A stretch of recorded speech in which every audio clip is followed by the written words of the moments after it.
a nossa força vem do Senhor. Diga para quem está do seu lado: a tua força vem do Senhor. Se formos nos movermos, amados, na força do nosso braço, não teremos êxito, não subsistiremos. Mas se nós nos enfrentarmos dia a dia, o nosso labor diário, buscando Deus, essa força que Ele nos garante, nós somos mais do que vencedores conforme a palavra de Deus. Aleluia! Diga de novo: não na tua força, mas na força do Senhor. Aplauda o nosso Deus. Aleluia! E hoje, queridos, eu trouxe uma palavra para a nossa reflexão, para que possamos receber essa palavra e irmos alinhando a nossa vida ao princípio de Deus. Está no texto de Esdras, capítulo 3, do versículo de 1 a 3.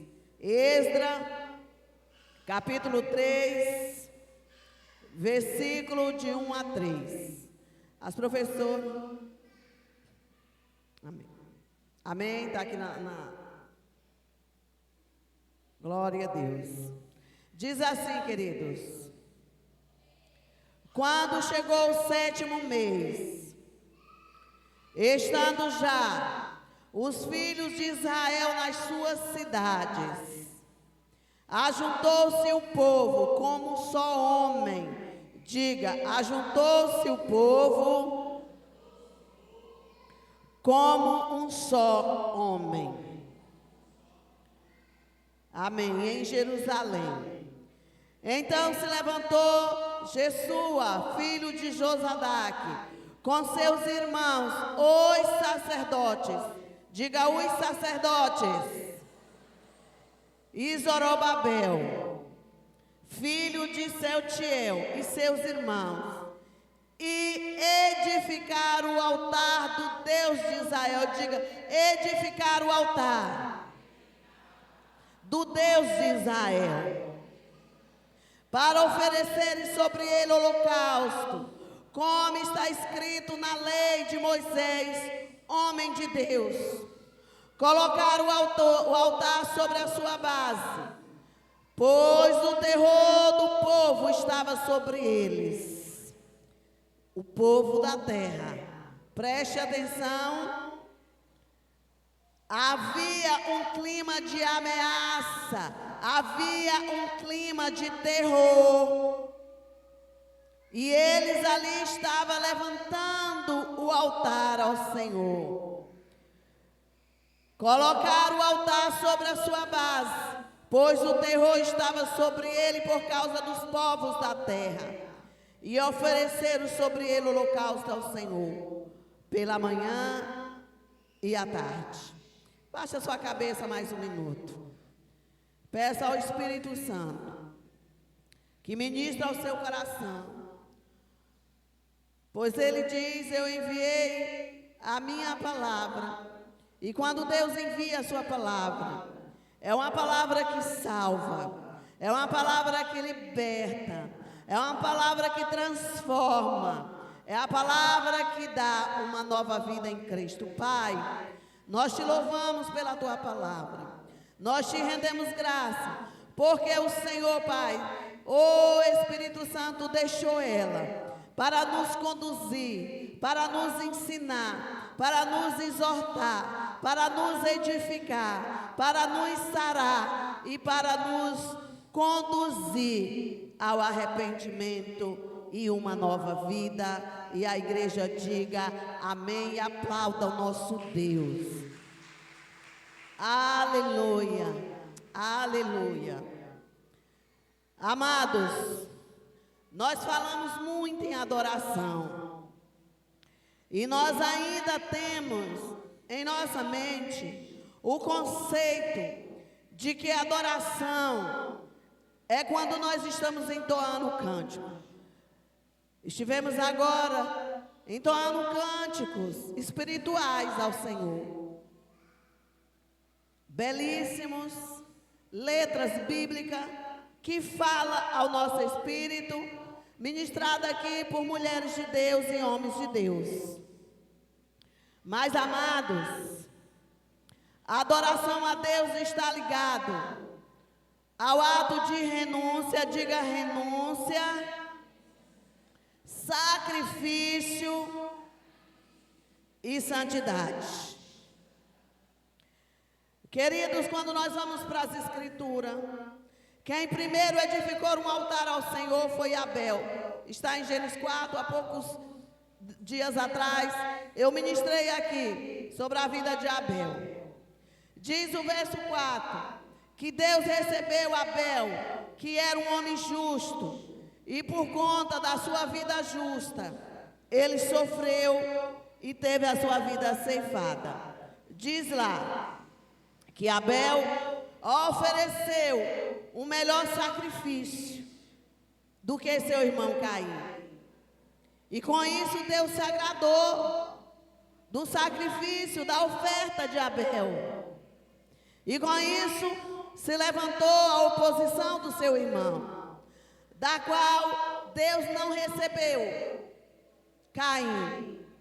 Depois nós vamos voltar no texto, aonde nós frisamos aqui, que quando o povo levantou o altar para sacrificar o Senhor, foi no meio de oposição, foi no meio do terror, mas eles não se deteram.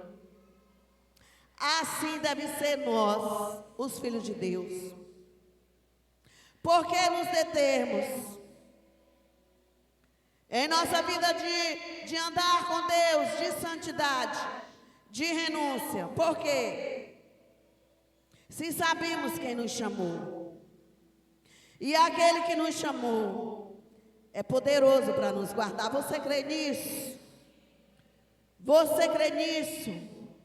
Pois creia que aquele que nos chamou, aquele que nos salvou, aqueles que nos redimiu, é poderoso para nos guardar. Então, voltando aqui, diz ali o texto de Hebreus, que ainda na galeria da fé, anos depois, muitos anos,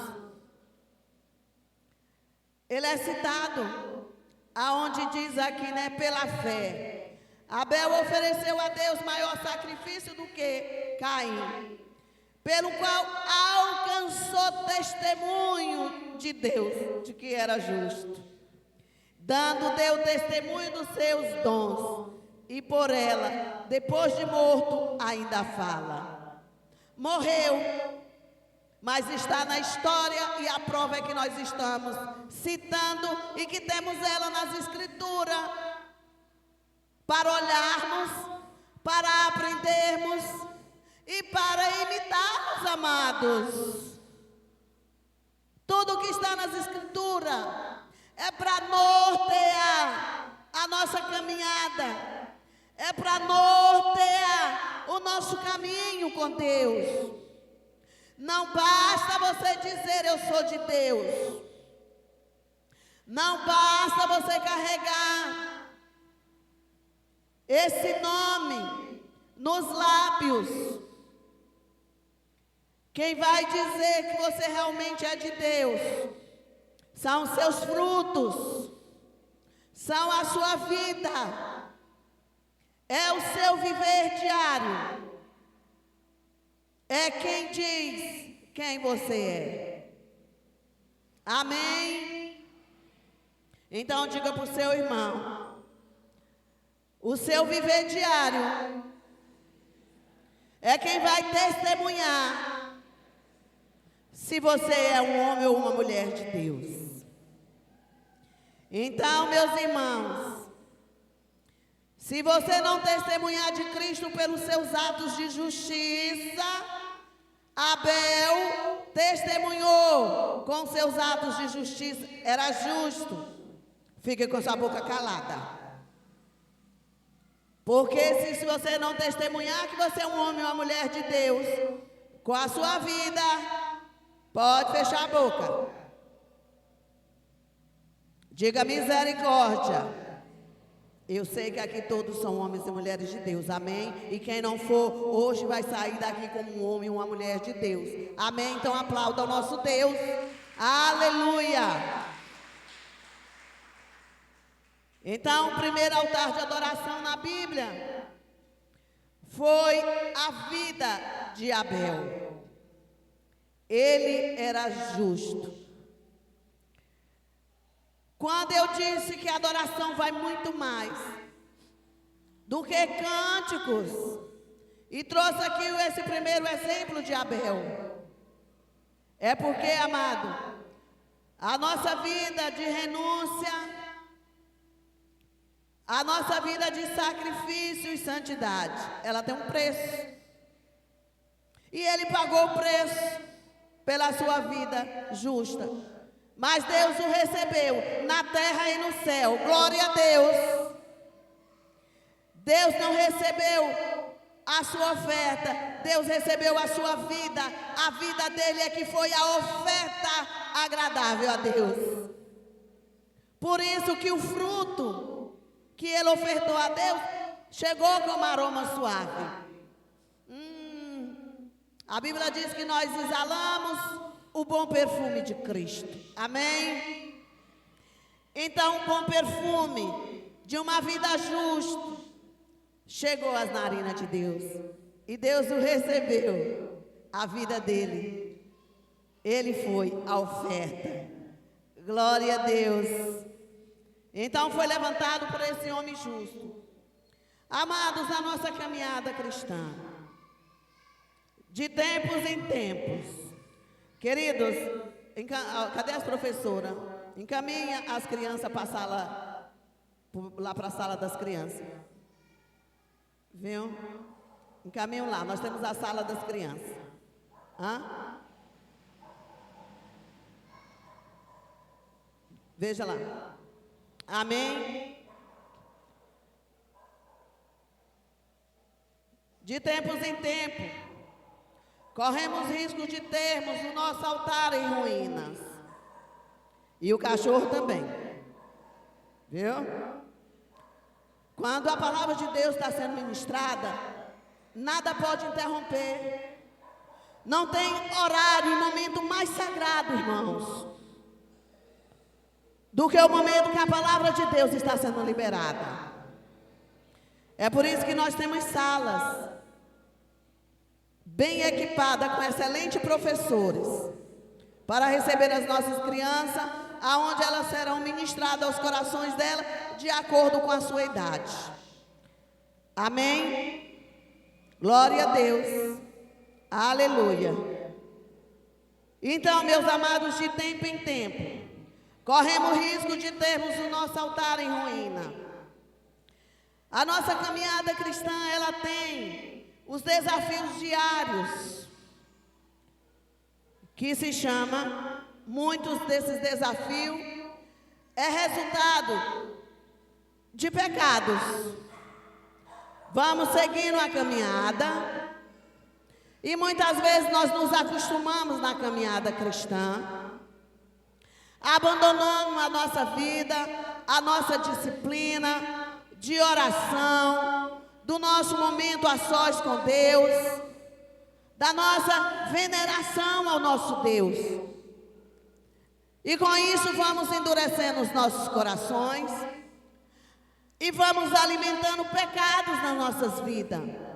Preste atenção, eu não estou falando se você é salvo ou não é, mas isso chama as impurezas da vida. E nós vamos deixando isso para lá, que também nós chamamos como as raposinhas, que é citado em Cantares. Sabe aquelas coisinhas que muitas vezes dentro de nós não tem nada a ver. Maus hábitos, maus costumes.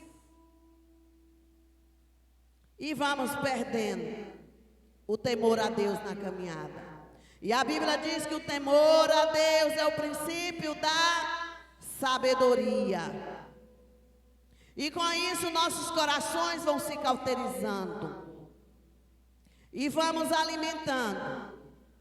E essas impurezas na nossa vida, se não tratados, vão aumentando.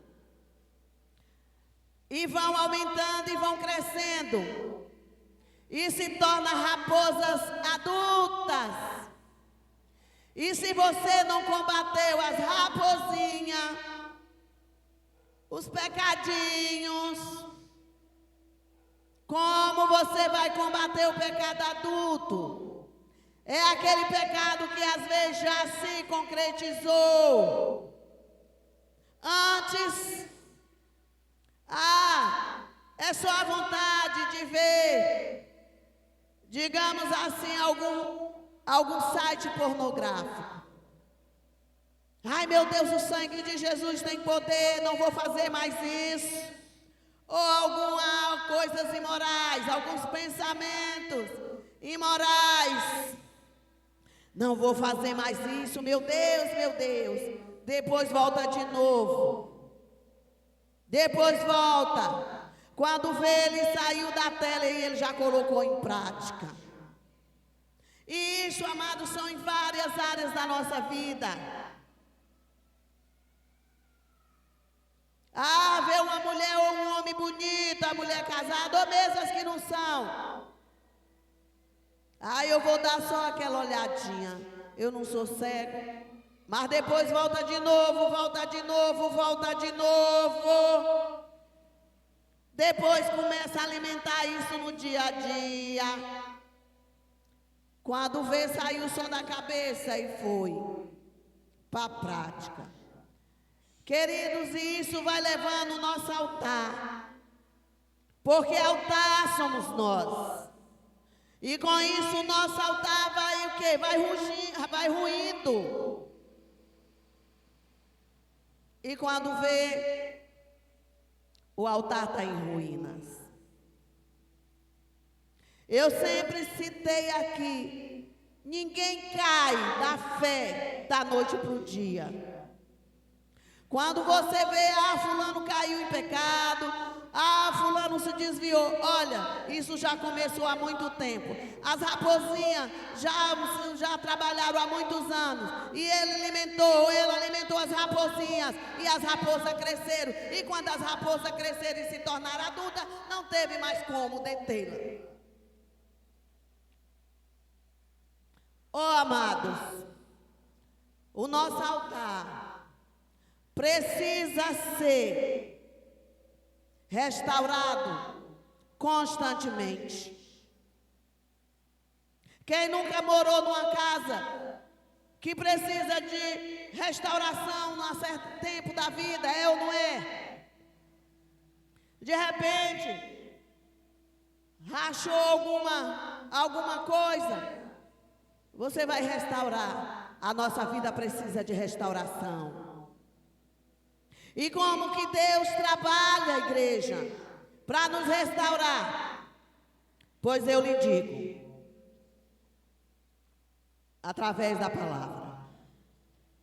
Através da palavra. Diga para quem está do seu lado, a palavra é que restaura o seu altar.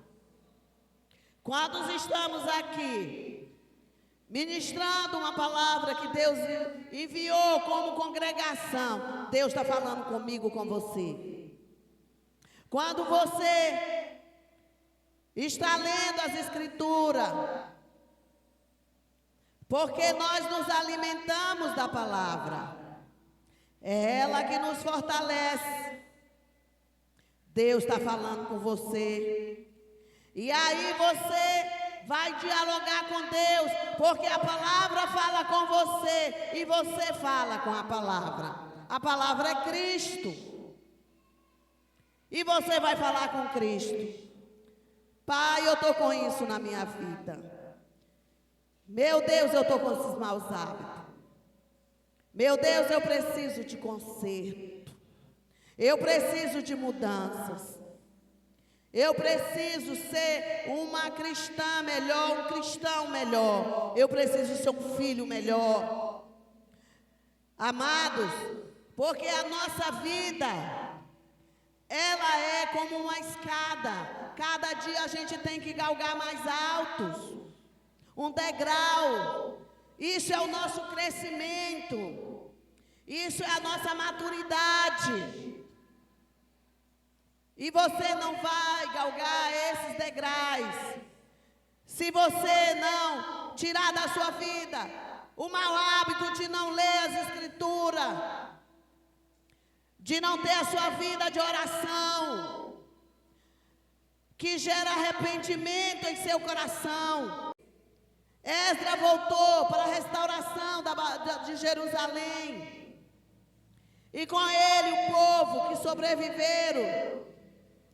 Jerusalém estava devastada, e quando cada um ocupou a sua terra de herança, eles falaram: vamos restaurar o altar de Deus, porque 70 anos em terras estranhas, no cativeiro, muitos se desviaram da palavra. Se você vê no capítulo 10 de Esdras, fala do momento de conserto. Aqui diz que muitos, inclusive os sacerdotes, tinham casado com mulheres estranhas, mulheres estrangeiras. E não era permitida na lei de Moisés. Assim como não é permitido um cristão casar com uma não cristã. Você pode casar? Pode. É uma escolha sua. Mas a consequência é sua também. O preço é você que vai pagar. Ontem no nosso encontro de casais falamos: andarão dois juntos se não estão de acordo? É com isso que Deus nos orienta. Deus disse: não case com as mulheres estrangeiras, porque eles tinham um único Deus, como nós temos um único Deus. E as mulheres estrangeiras tinham muitos deuses. Se vocês se unem a mulheres ou homem estrangeiro, vice-versa, já viu que confusão os filhos ficam? Não sabe se segue o pai que é cristão ou se a mãe não é. Não sabe se segue a mãe se é cristão. O cristão quer ensinar os filhos na demonstração do Senhor, não pode, porque o outro não concorda. Deus quer nos livrar disso. Então, queridos, de tempos em tempos, nós temos que restaurar as bases do nosso altar de adoração, porque nós estamos num processo de santificação, e não teremos êxito nesse processo se não aprendermos o caminho de renúncia. Para isso você precisa aprender a renunciar. Renunciar principalmente à sua vontade. Porque a nossa vontade, geralmente ela nos leva para a ruína. A Bíblia diz que nós devemos buscar a vontade de Deus, que é boa, cite comigo, boa, perfeita e agradável. Amados, a proposta de Deus é boa, perfeita e agradável, porque muitos não buscam a vontade de Deus para as suas vidas, porque tem que abrir mão de si mesmo, e a carne não quer isso de jeito nenhum. O Espírito quer Deus, mas a carne não.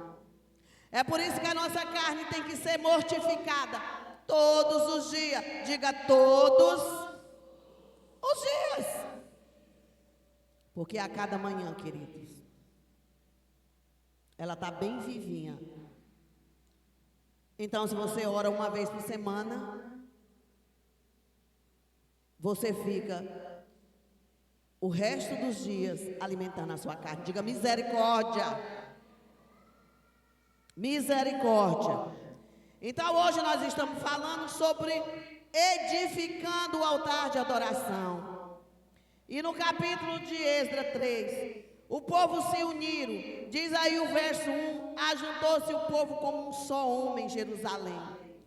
Eles chegaram e eles decidiram juntos: vamos nos voltarmos para Deus em santidade. Diz aqui que eles estavam como uma só pessoa, porque tinham o mesmo pensamento e o mesmo objetivo: buscar a Deus, edificar o altar a Deus, se santificarem, voltar à palavra, voltar ao princípio. Precisamos edificar o altar da oração, do jejum. E jejum é sacrifício, viu? Hoje eu levantei e pensei: vou jejuar.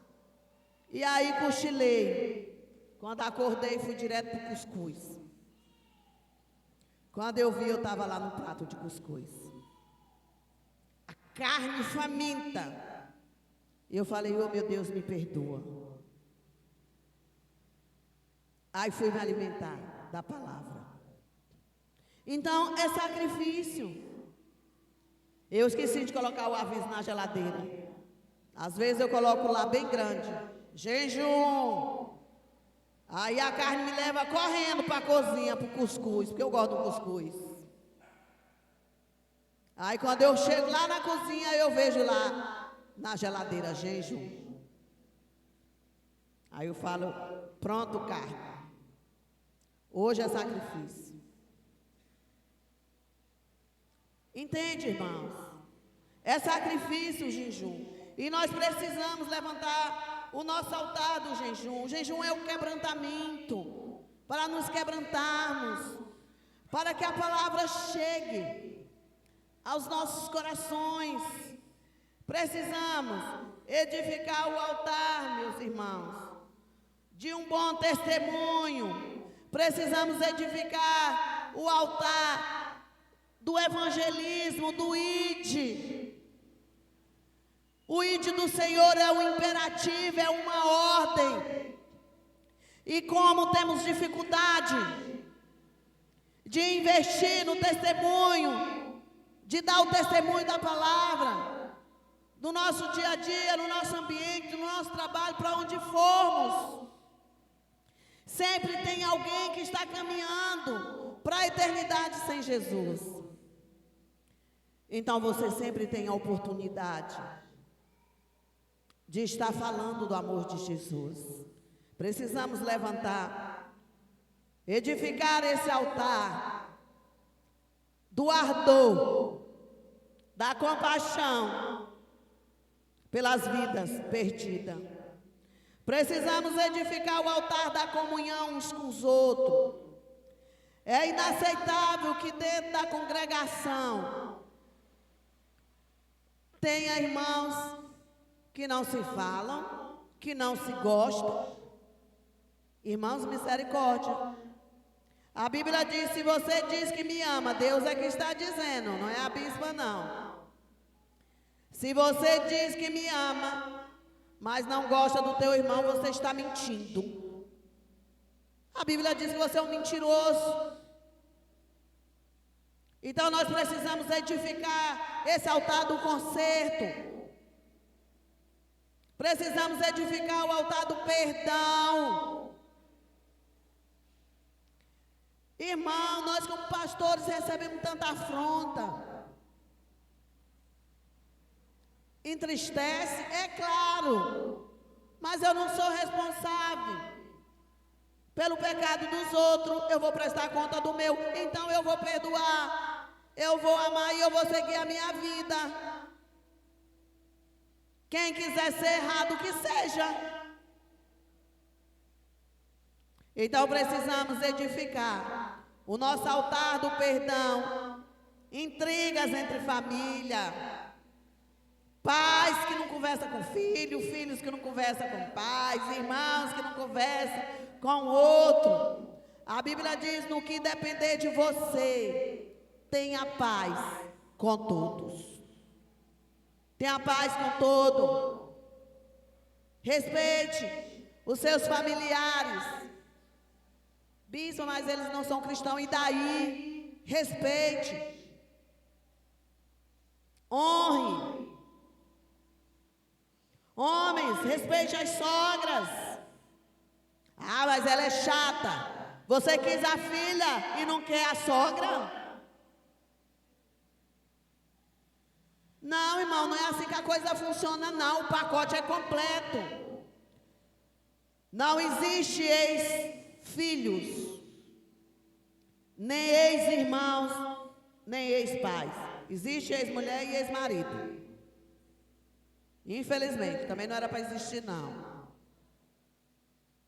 Mulheres, respeite sua sogra.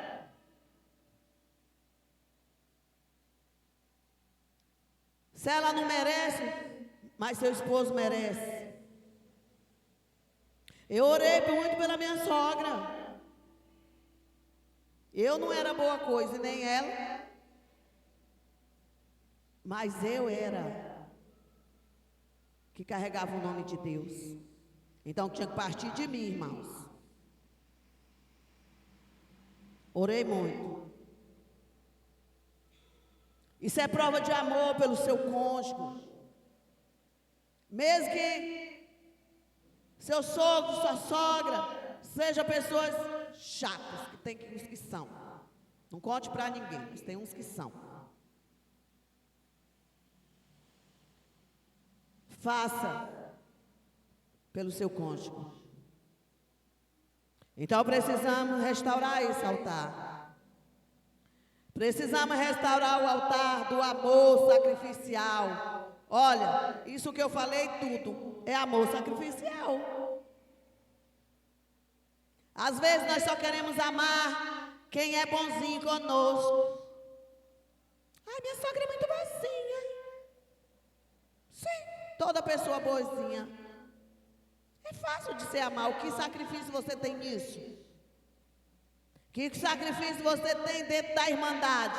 Você só se relacionar com aqueles irmãos e aquela irmã boazinha. Louvado seja o Senhor pelos bonzinhos.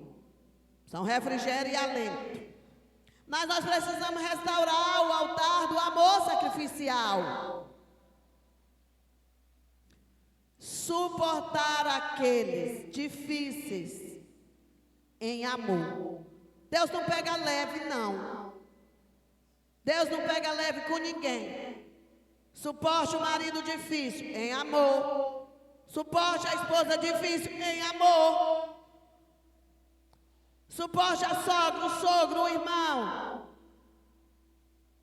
E até os vizinhos. Porque você vai estar testemunhando ali para eles. Deus não pega leve com ninguém, irmãos. Eu não sei como tem tantas pessoas trazendo um evangelho fácil, uma porta larga. Olha, queridos, a porta do céu não tem nada de larga. A porta do céu é estreita. Por isso que nós precisamos da força de Deus. Ele é a força. Não é isso que nós acabamos de cantar, Kate? Né, minha filha? Não é, Adriano? Deus não é a força? Então é na força que nós vencemos, na força de Deus e não na nossa força. O verso 3 fala sobre base. Colocar o altar sobre a sua base. A base é o alicerce de uma construção. O nosso altar precisa ser alicerçado na palavra de Deus. É a palavra, essa da qual estamos aqui falando, que é a nossa base, é a nossa regra de fé e prática, irmãos. A Bíblia é a nossa regra de fé e prática, não existe outra. Fora dela é mentira e é engano. Então precisamos edificar a nossa base. Caso contrário, o altar vai cair, vai ruir. Diga misericórdia. Diz ainda o verso 3 que o terror estava sobre eles por causa dos povos das terras. Fala da oposição, irmãos. A Bíblia diz que no mundo nós seríamos perseguidos por conta da justiça. Dei o exemplo aqui de Abel, que custou a sua vida. Nós somos perseguidos sim por causa da justiça. Justiça é a palavra, por causa da palavra de Deus.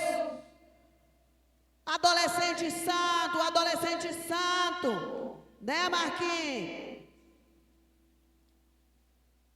Não é Ruivinha, não é Gabizinha, Evelyn, estou vendo aí.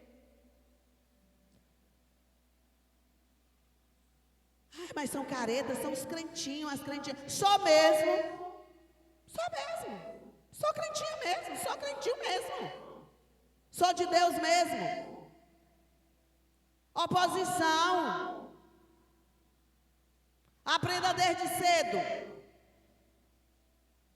a vencer a oposição. Os pais ensinam os filhos desde cedo a vencer a oposição. Não crie seu filho dentro de uma bolha, achando que ele não vai ter oposição aí fora, porque vai ter. Ensine desde cedo os princípios, principalmente pelo seu exemplo. Principalmente pelo seu exemplo, irmãos. Tenha tempo com seus filhos. Não vale a pena você trabalhar dia e noite e perder o seu tesouro mais precioso, que é a sua casa.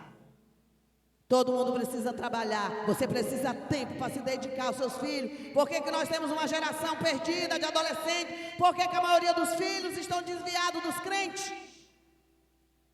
Porque a base não é aqui. Aqui eu estou lhe dando a ferramenta. E em casa você coloca em prática. Até nossa filha grande, nós tínhamos o nosso momento de família, de culto. É o discipulado. Por isso que a Bíblia diz: ensina a criança no caminho que deve andar. Andando, deitado, de manhã, tarde, à noite. O discipulado ele tem que ser feito no dia a dia. Se você passa o dia fora, trate de arrumar um tempo para ficar dentro com seus filhos. Nada justifica ganhar o mundo inteiro e perder o seu bem mais precioso. E olha, deixa eu dizer uma coisa. Você sabe por que o inimigo investe tanto no infantil? É porque as nossas crianças hoje são os computadorzinhos. E nesse tempo mais precioso, vocês estão deixando eles sozinhos. Ele no valor ensina o adulto, ensina a criança. E ainda quando for velho, não vai se desviar do caminho. Eu sei que às vezes eu sou rude, e eu digo, eu sei que você tem o direito de não concordar comigo. Se seu filho se afastou, alguma coisa você falhou. Não jogue para a Bíblia, ou a Bíblia é mentirosa. Porque a Bíblia diz: ensina a criança no caminho que deve andar, e ainda quando for velho. Não é isso que a Bíblia diz? É o que a Bíblia diz?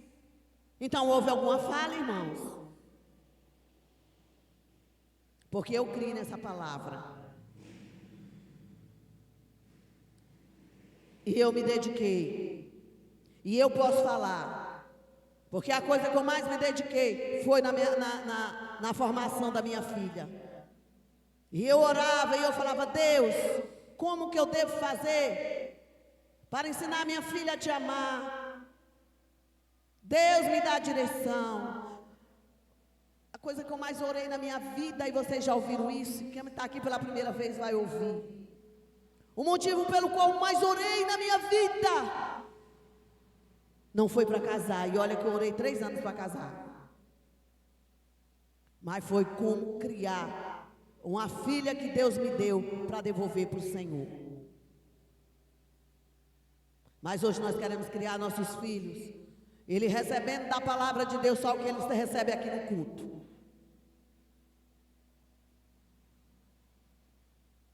Não vai funcionar, irmãos. Com todo amor e carinho, não vai funcionar.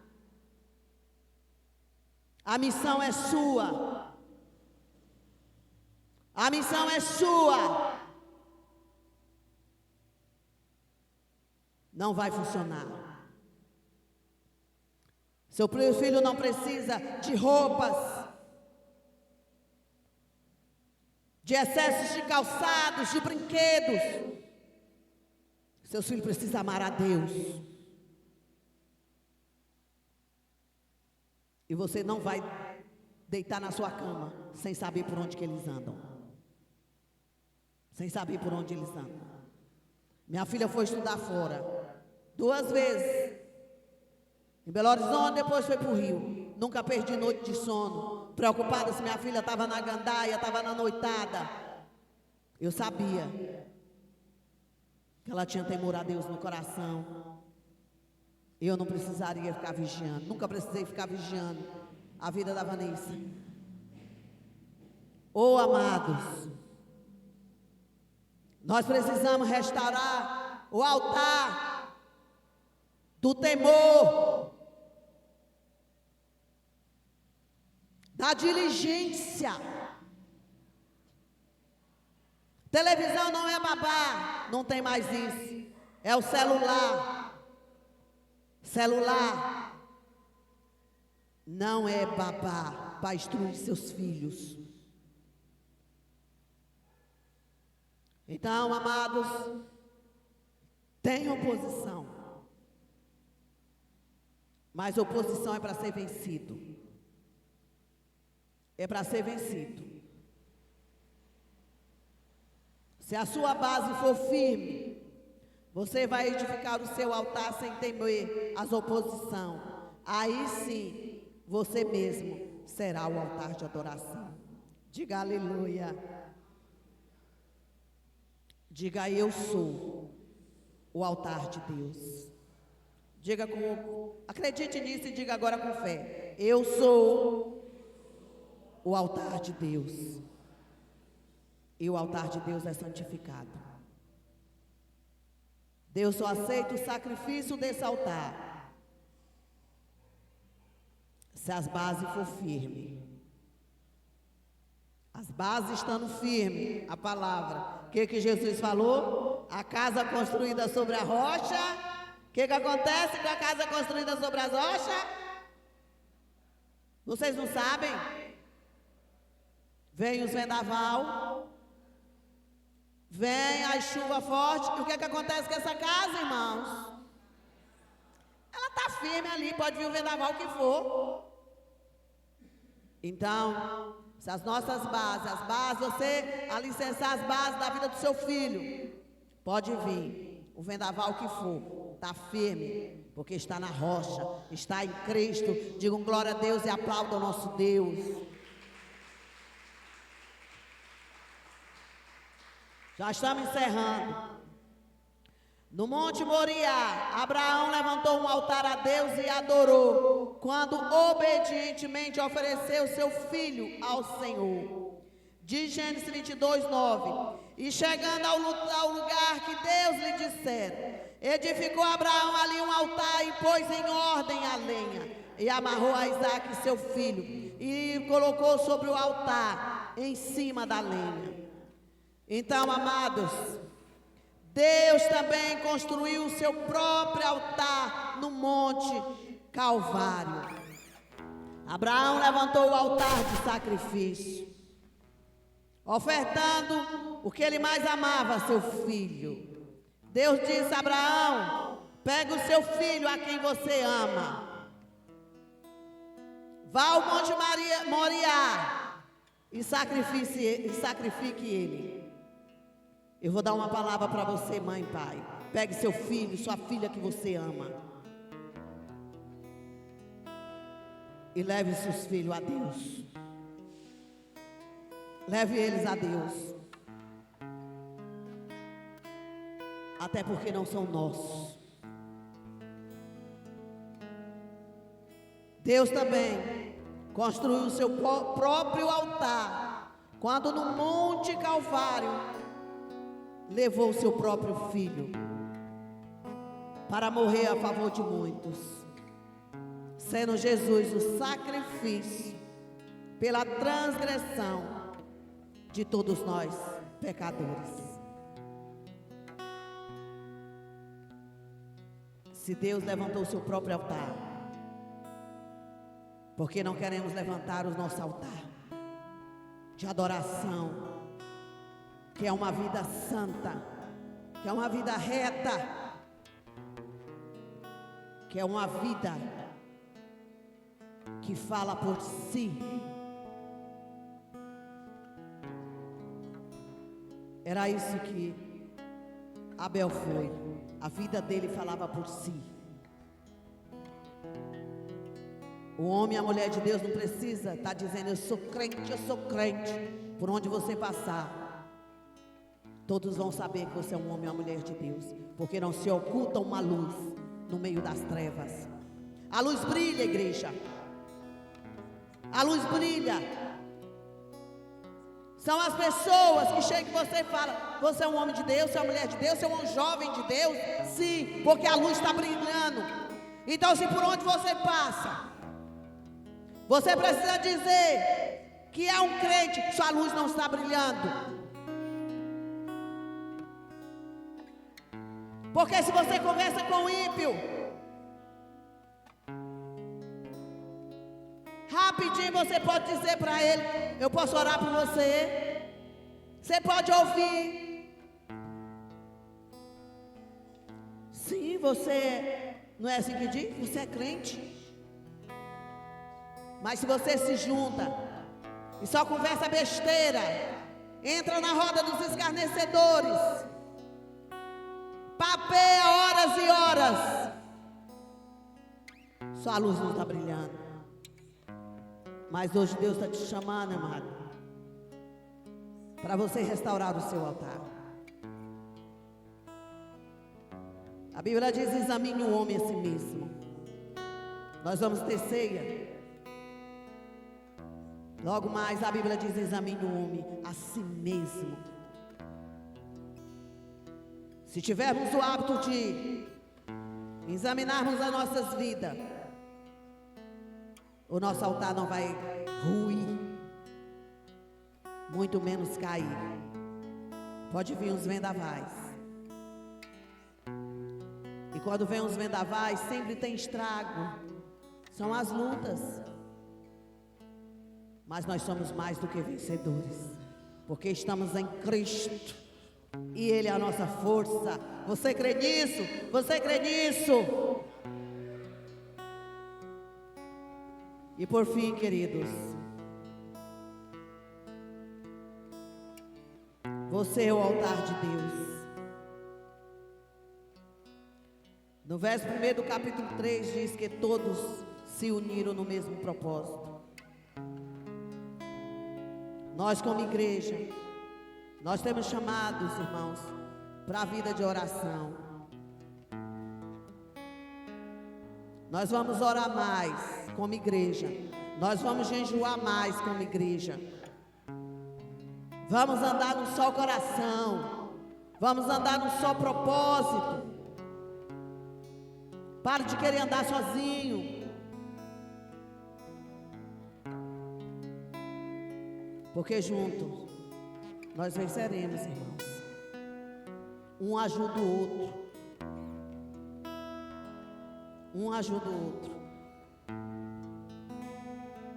Irmãos, eu não tomo nenhuma decisão importante na minha vida sem comunicar algumas pessoas, às vezes algumas ovelhas, para pedir oração.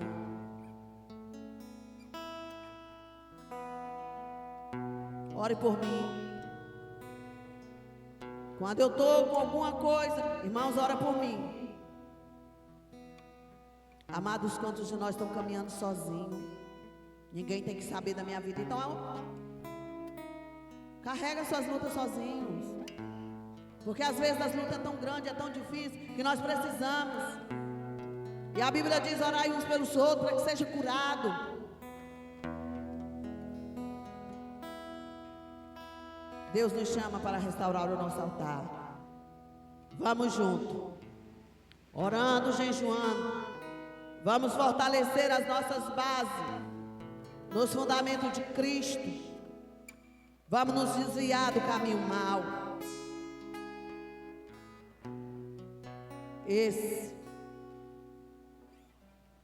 Essa vida é a vida de um adorador.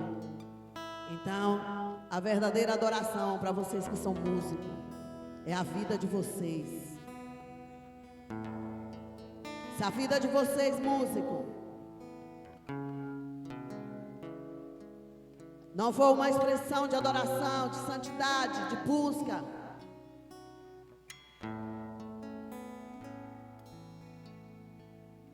será só música. Mas quem está recebendo, recebe no Espírito. Recebe no Espírito. A Bíblia diz que o fogo começa no altar. E eu convido vocês, aqui do altar, se juntar conosco para esse fogo descer. Em nome de Jesus. Vamos ficar em pé, queridos.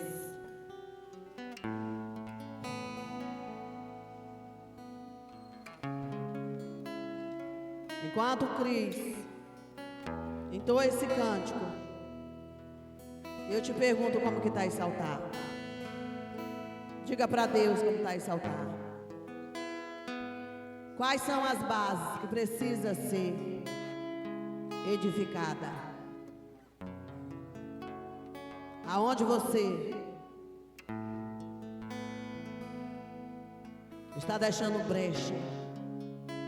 E todos sabem aonde estão as brechas na sua vida. Aonde estão as brechas na sua vida? Só pense agora. Vamos, queridos. Se tu olhares